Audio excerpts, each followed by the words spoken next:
আসছে পবিত্র রমজান মাস। আর এই মাস মহান আল্লাহর রহমত পাবার মাস, তার কাছ থেকে ক্ষমা পাবার মাস। এই মাসের প্রতিটি ভালো কাজই নেক আমলে পরিণত হয়, কারণ কোরআন নাজিলের মাস। বান্দাকে গুনাহমুক্ত রাখতে মহান আল্লাহ তাআলা শয়তানকে বন্দী করে রাখেন। এই পবিত্র মাসে গুনাহ মাফের বিশেষ তিনটি আমল রয়েছে। হাদিসে পাকে প্রিয় নবী হজরত মুহাম্মদ সাল্লাল্লাহু আলাইহি ইসলাম বিগত জীবনের গুনাহ মাফের তিনটি আমলের কথা ঘোষণা করেছেন।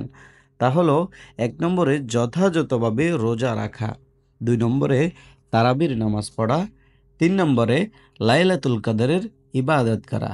যথাযথভাবে রোজা রাখার ব্যাপারে রাসূল সাল্লাল্লাহু আলাইহি ইসলাম বলেছেন, হযরত আবু হুরায়রা রাদিয়াল্লাহু আনহু থেকে বর্ণিত, রাসূল সাল্লাল্লাহু আলাইহি ইসলাম বলেছেন, যে ব্যক্তি ঈমানের সঙ্গে সওয়াবের নিয়তে রমজান মাসে সিয়াম বা রোজা পালন করবে, আল্লাহ তাআলা তার অতীতের সব গুনাহ মাফ করে দিবেন।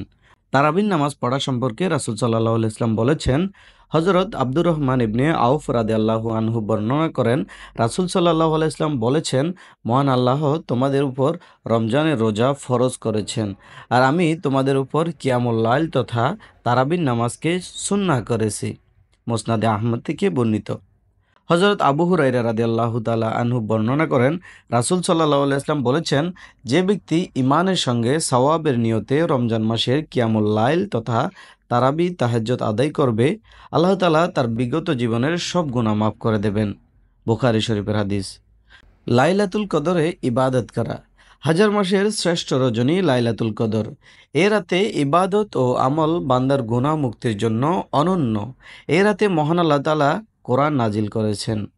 হাদিসে পাকে প্রিয় নবী হযরত মুহাম্মদ সাল্লাল্লাহু আলাইহি ওয়াসাল্লাম ঘোষণা করেছেন, হযরত আবু হুরায়রা রাদিয়াল্লাহু আনহু বর্ণনা করেন, রাসূল সাল্লাল্লাহু আলাইহি ওয়াসাল্লাম বলেছেন, যে ব্যক্তি বিশ্বাসের সঙ্গে সওয়াব বা প্রতিদান পাওয়ার নিয়তে রমজান মাসে লাইলাতুল কদরে রাত জেগে ইবাদত করবে, তার বিগত জীবনের সব গুনাহ মাফ করে দেওয়া হবে। বুখারী শরীফের হাদিস। লাইলাতুল কদরে মহান আল্লাহ তাআলার কাছে ক্ষমা প্রার্থনা করতে বিশেষ দোয়া করতে বলেছেন বিশ্বনবী হযরত মুহাম্মদ সাল্লাল্লাহু আলাইহি ওয়াসাল্লাম। দোয়াটি হচ্ছে, আল্লাহুম্মা ইন্নাকা আফুব্বুন তুহিব্বুল আফওয়া ফাআফু আন্নি। এর অর্থ, হে আল্লাহ, নিশ্চয়ই আপনি ক্ষমাশীল, ক্ষমা করতে ভালোবাসেন, সুতরাং আমাকে আপনি ক্ষমা করে দিন।